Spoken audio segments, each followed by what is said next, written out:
purpose of the show, of course, is to empower everyone to raise money for the causes they care about.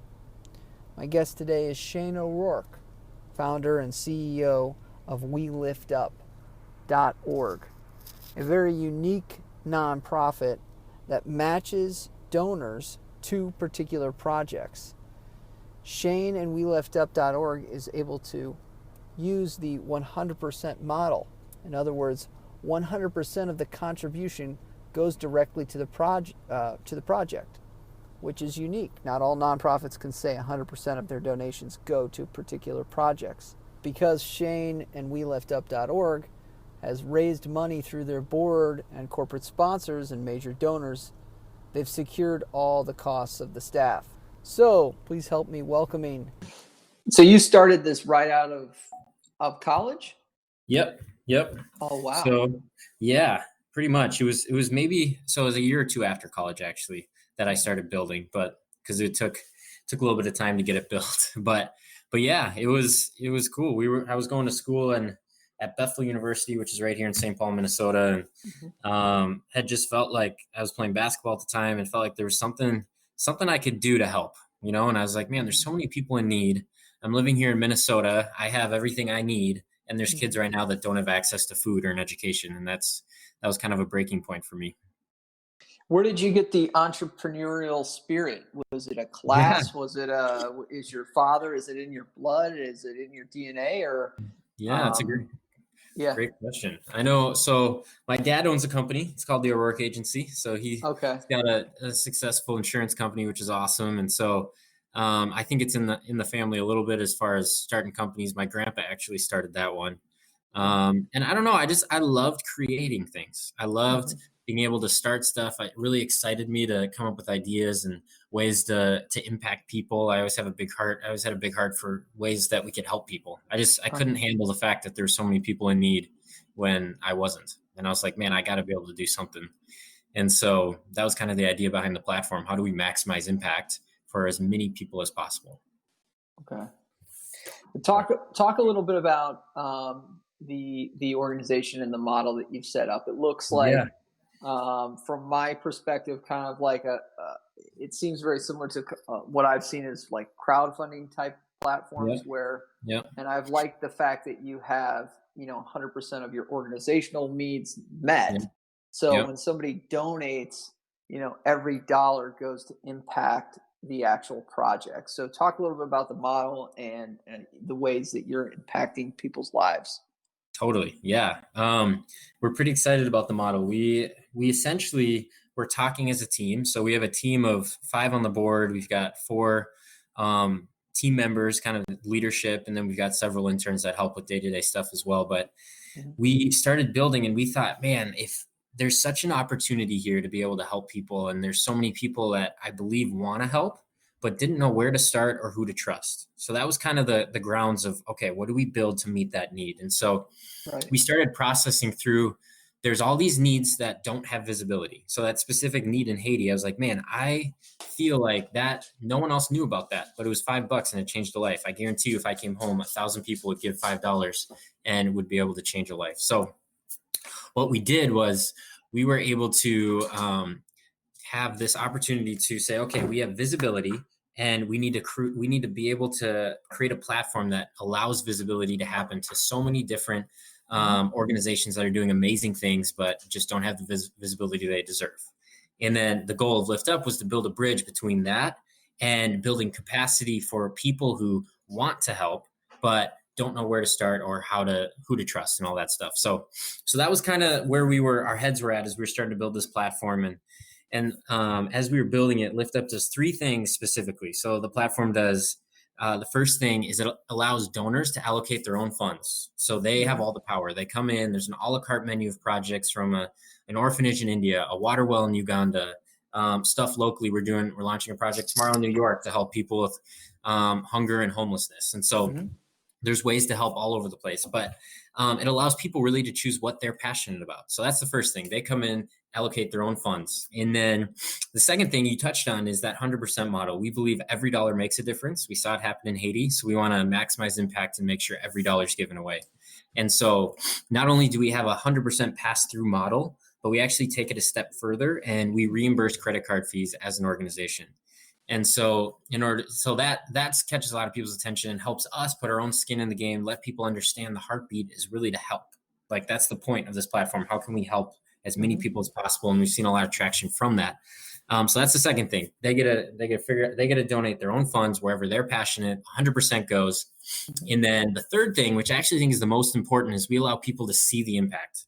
And so we link photos, videos, GPS coordinates, the exact amount of people impacted to every single project. And then right now we're actually building out lifter profiles. We call our donors lifters, and our our monthly donors are called heavy lifters. So we have fun with some branding, but with that, we're creating lifter profiles for people to not only be able to track how, like, they literally are just tracking how many lives they've changed. So we're not worrying about how many dollars are raised. We're worrying about how many lives have you impacted. So we're super excited about that as well, and allowing people to really, the point is to connect them to the impact they're making, because it's so incredibly significant, but so often they don't get to see it. So we're like, man, if we can put this live right in front of them, they can see the difference they're making. I think a lot more people would be excited about giving back. Right. Talk a little bit about the how you find a project. Like you mentioned, one's happening in New York City, starting tomorrow. So how do you find a project? And I see on your website you have a 12-step certification process before something comes into you guys. Totally. So we actually have a submit a project button on our site where nonprofits are able to submit an application to have a project placed on our website. And a lot of that is through a referral network and through just connections that we have with people doing humanitarian work around the globe. But that it's cool is that network's growing as we're creating kind of an increased number of certified project partners that are now in 14 different countries, which is awesome. But how we specifically do that is that certification process. So it's 12 steps. We go through 3 phases. And so a project comes in, they submit all their information, kind of what they're looking to fund, what the impact is, how they're able to measure and see that impact. And so within that, though, that certification process is key, because it allows us to not only make sure that the project is tangible, which is super important, but it allows them to make sure that we're going to be able to provide to our donors exactly what the impact is going to look like. And so first thing we do is we make sure, is it tangible, which we just define as increasing quality of life for a community. Then we make sure it's high impact, which most projects are, but the next 2 things are actually really key. And so we make sure that we locally source everything. And we noticed in Haiti, and we had watched some documentaries, one was Poverty Inc., and it really highlighted the fact that you can do charity and actually hurt more than you help. And so we're super cognizant of that. And one example of that would be, so like those shoes in Haiti, right? Let's say we came home, we're super passionate about shoes, and we got 1,000 people to give us a pair of shoes, and then we dropped them in Haiti. 2 things would happen. The first thing is everyone would have shoes, which would be great, for about 3 months. And then those American-made shoes that aren't made for Haitian terrain would go bad pretty quickly. But more importantly, the local cobbler who makes shoes would go out of business because no one's buying shoes anymore. And so 3 months later, you've actually hurt the situation more than you've helped, because all those shoes have gone bad and the local cobbler now is out of business and no one's able to find a spot to buy shoes. So instead, what we say is, how about we not only locally source everything, but the 4th step is we locally hire as well. So in that situation, how we'd flip that is we would say, okay, let's take this $5,000 project to give 1,000 pairs of shoes away, and we're going to give $5,000 to the local cobbler to make 1,000 pairs of shoes. 2 things just happened. 1, we created a job for someone to make money in Haiti, which is awesome. 2, well, actually 3, because the second thing is those shoes actually were able to be made in Haiti, so they can fix them in Haiti and have all that stuff, but the leather and everything is built for Haitian terrain. But most importantly, we just stimulated the economy. $5,000 in that village is now going to circulate through the market, and the people selling beans and rice, and families are able to just have a big boost through that process. And so not only did you help with a project and kids have shoes, but now you've stimulated an economy, created a job, and you've helped in multiple facets. So that's one part. And then we make sure once we get beyond that they're able to do that. We make sure that it's transparent with the photos, the videos, the GPS coordinates, amount of people impacted. But then phase 3 is where we get pretty robust, where we make sure everything's sustainable. So that's a big key thing, is we don't want to be investing in the impact, right, unless it's sustainable. So we do interviews, we do reference checks, and then we look at financial sustainability through previous financials, and then operational sustainability is the big one, to make sure that the project we're investing into is going to continue to make an impact for years and generations to come, ideally. And so that allows then for donors to get those quarterly impact reports of showing how their investment and impact has made a difference over time. Interesting. So I see, like, you've got a lot of different projects up, and a donor can kind of choose between what they might want to be funding that's interesting to them. So like, talk to me about some of the stories, like the COVID-19. You've done a couple of COVID-19 now medical relief face shields. How does that kind of come to fruition? How does that project kind of come to you? Yeah, that's great. And some of these emergency projects have come in a little bit different way, just as we're kind of partnering with a lot of companies to make this happen. Okay. But this is a great example though. So one of our corporate sponsors is called Bolger. They're a company that does print and everything, and they shifted their focus to these face shields to be able to create them. And as a corporate sponsor of ours, they were able to put our logo on them, and then we were able to say, hey, these things cost $3 a piece. Let's raise money to send hundreds of these to our local hospitals. And so actually yesterday I was just dropped off 330 of them to Fairview hospitals here in St. Paul, so that they can distribute those as needed. But it's cool because we're partnering with companies, to whether it's feeding kids or medical or whatever the relief effort is, to be able to partner with a company helps really kind of maximize and exponentially increase the impact that happens with those projects. That's definitely a new model that you don't necessarily see in the nonprofit sector. And, you're definitely starting to demonstrate and show return on investment. Totally. I am curious about just what's been, how old is Lift Up again? Yeah. So it's actually only 18 months old. Wow. Yeah. Okay. How is, what's been the biggest hurdle in building Lift Up?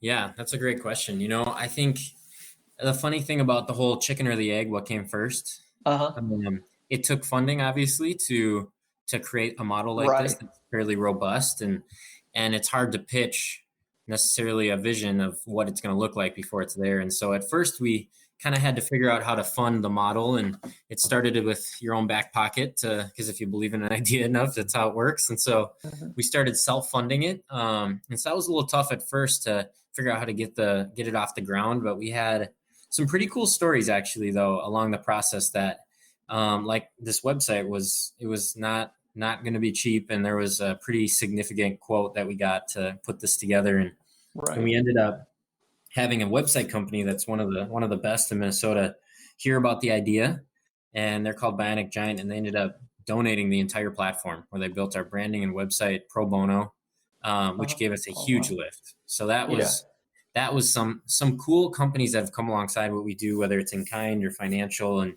have helped. But with that, you'll notice too, like our website URL is We Lift Up as opposed to Lift Up, because there's just that's not available right now. So just thinking through some of that stuff, that was a little bit tough, trying to figure out how we brand everything and get it put together in a way that's cohesive. And I actually like the We Lift Up, because it talks about, we do this thing together, whether it's the project partner, the donor, the platform, we do lift up people in need. So there's a little bit to that. That's cool. But yeah, you had to, it's getting the word out, I think is the toughest thing at first, is how do you get people to come to your website? How do you get people to hear about the brand and get excited about the stories you're telling and all that stuff? So it started with a lot of boots on the ground of we're running a softball event to get the word out. We're going to this event.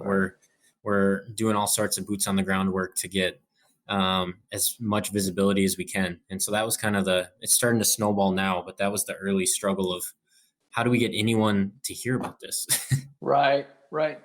What is, what's next? What do you foresee, the future, like the next year, what would you like to see happen? What kind of things are you working on now to kind of move the ball down the field? Yeah, totally. It's a great question. We've started investing into the website to add quite a few features. Uh-huh. So we're adding those profiles I mentioned that allows donors to see their specific impact and have just really have a lot of it just increases engagement, allows them to really be attached and linked to the impact that they're making.